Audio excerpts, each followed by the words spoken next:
परमेश्वर का धन्यवाद हो। एक बार फिर आप सबके सामने मैं परमेश्वर का दास आर के माला आता हूं और परमेश्वर के वचन में हम देख रहे हैं पिछले दिनों से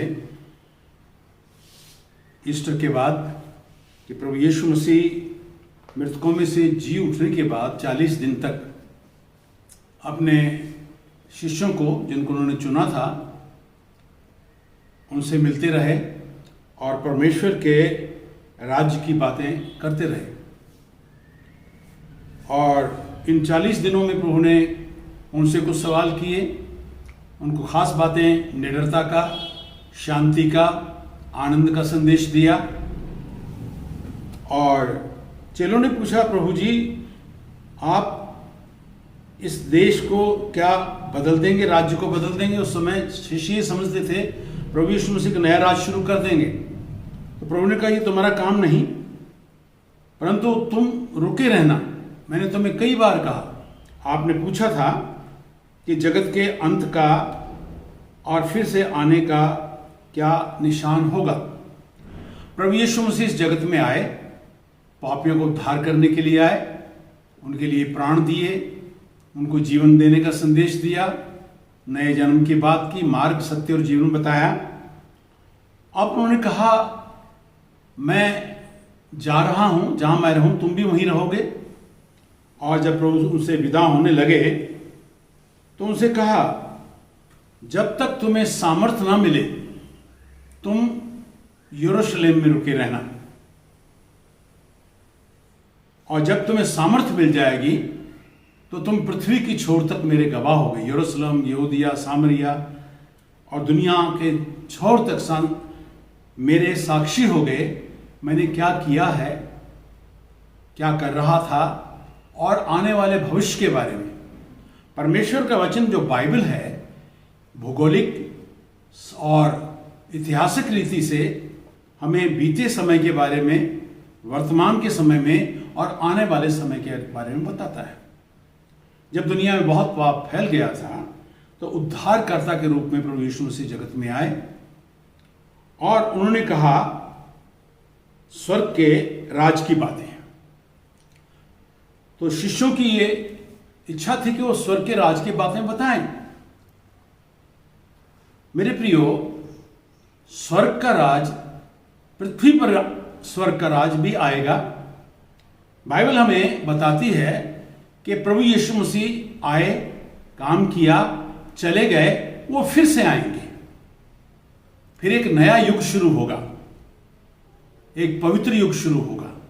लेकिन उससे पहले प्रभु अपने लोगों को, चुने हुए लोगों को, उसके घराने को या अक्लीसिया को, जो उसके वचन से, उसके पवित्र लहू के बलिदान को जिन्होंने ग्रहण किया, उनको वो लेने के लिए आएगा।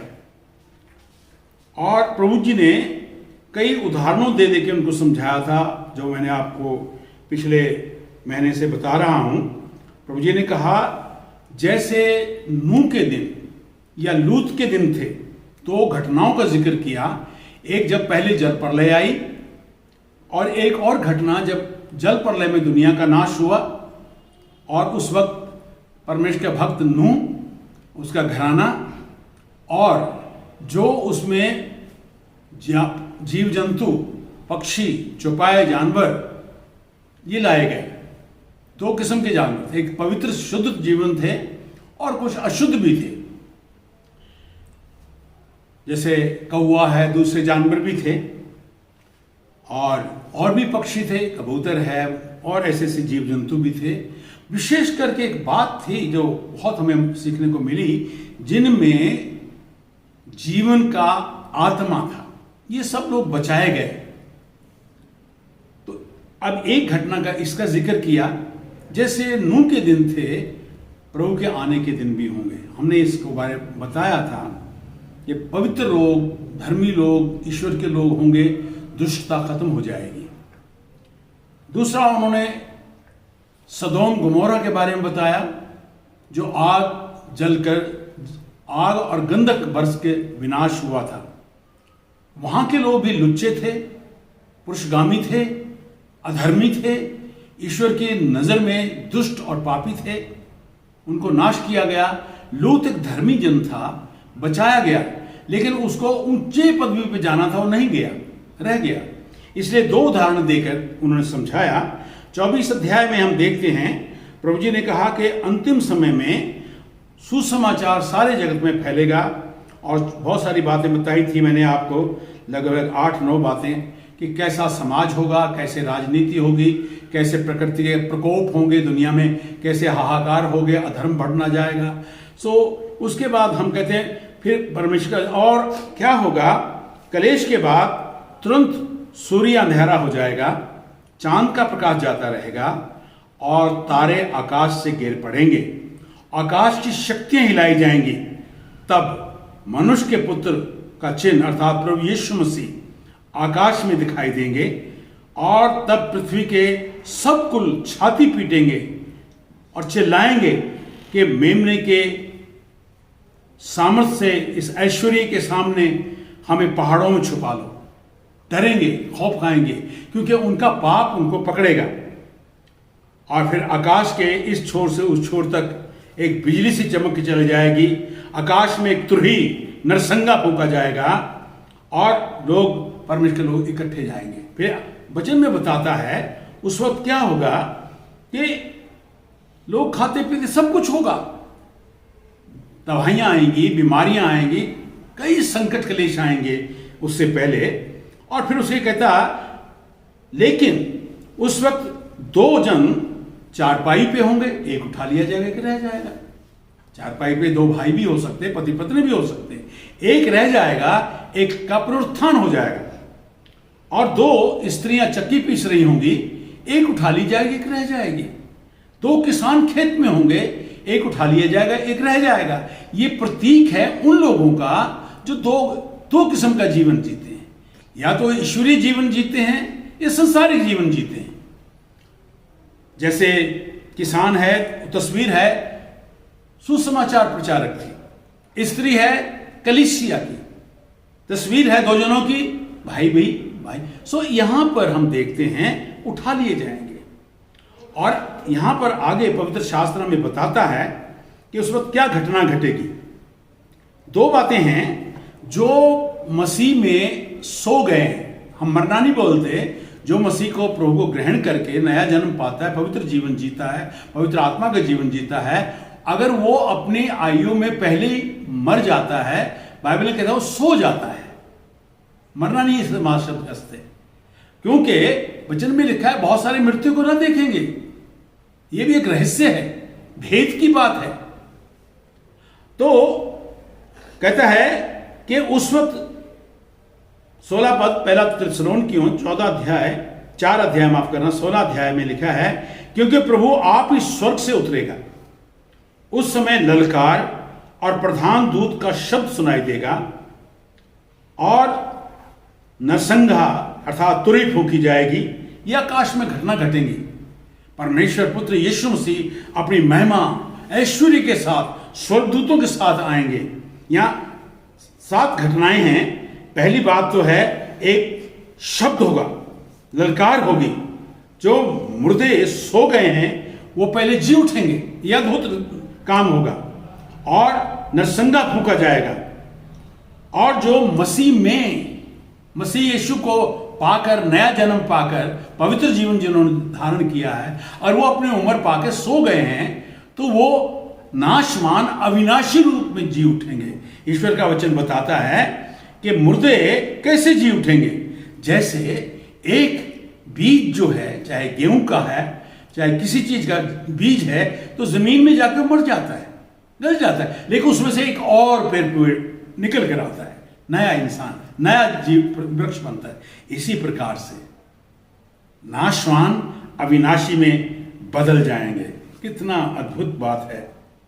और देखो, मैं एक भेद की बात है, ये 1 कुरिन्थियों 15 अध्याय में लिखा है, ये भेद की बात है कि हम नहीं सोएंगे, परंतु सब बदल जाएंगे एक क्षण में, पलक मारते ही, नरसंगा फूंकते ही। लिखा है, और मुर्दे अविनाशी दशा में उठाए जाएंगे, और हम बदल जाएंगे आंख झपकते ही। ये अद्भुत है, ये ईश्वर का अद्भुत काम है, वो पराक्रमी परमेश्वर है। और फिर कहता है, मैंने फिर उसको दोहराता हूं, हम जो जीवित हैं, ध्यान दीजिएगा, जिसके पास परमेश्वर का पुत्र यीशु मसीह है, मानने से नहीं, जिसके अंदर यीशु मसीह वास करता है,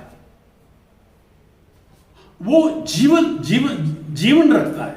उसके पास ईश्वरीय जीवन है, आध्यात्मिक जीवन है, रूहानी जीवन है, परमेश्वर का परम आत्मा उसमें बसता है। कहते हैं वो बचे रहेंगे।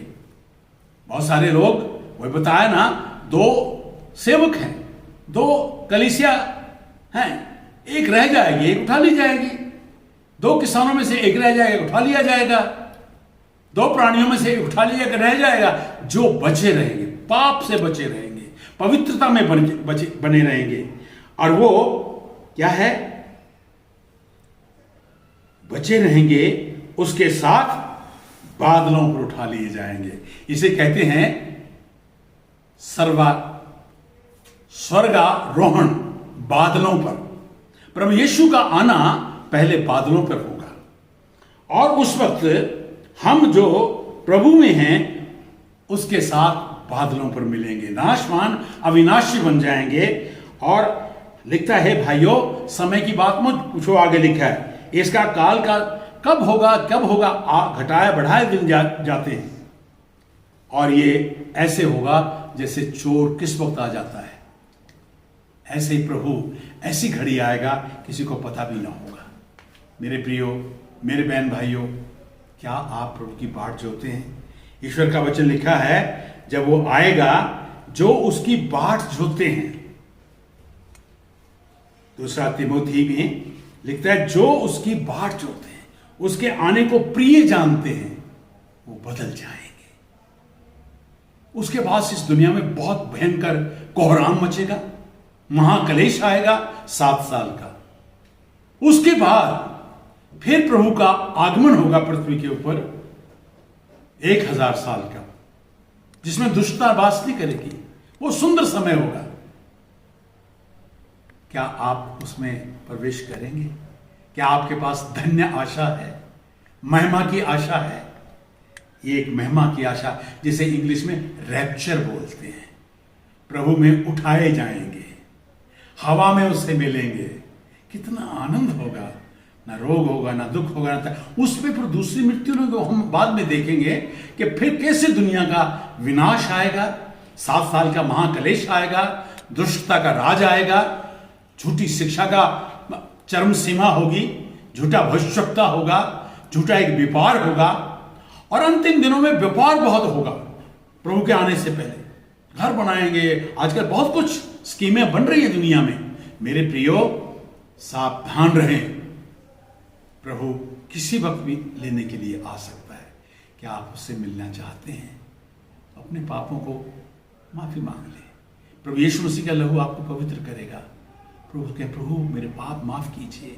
प्रभु यीशु मेरे अंदर अविनाशी आत्मा दीजिए, मुझे भी नाशवान को अविनाशी रूप में बदल दीजिए, मैं भी अनंत काल में प्रवेश कर सकूं, नरक का कोई अधिकार ना होगा। लिखा है वचन में, यशाया और 25 अध्याय में, और लिखा है उस वक्त मृत्यु सदा के लिए नाश हो जाएगी इन लोगों के लिए। बहुत सारे मृत्यु ना देखेंगे। धन्य हैं जो इस पहले पुनरुत्थान के भागीदार हैं। आइए प्रार्थना करें। पिता परमेश्वर, धन्यवाद करते हैं ऐसी भेद की बातें आप हम पे प्रकट की हैं। हम तेरे आगमन के लिए, पुनरुत्थान के लिए हमें तैयार करें। जब आप बादलों पर आते हैं महिमा के साथ प्रभु यीशु, एक बार आए आप दुनिया का उद्धार करने के लिए, फिर आएंगे अपने लोगों को ले जाने के लिए। वो एक बड़ा पुरस्कार का, न्याय का दिन होगा प्रभु जी। उसके बाद फिर इस दुनिया में तो महाकलेश होगा, लेकिन प्रभु फिर इस दुनिया में कितने कोहराम मचेंगे, कैसे युद्ध होंगे, कैसे विनाश होगा जिसका आरंभ हो चुका है। प्रभु जी, प्रार्थना करते हैं उस महाकलेश आने से पहले आप हमें अपने साथ उठाइए। मसीह यीशु के नाम से मांगते हैं, आमीन। प्रभु आपको आशीष दे।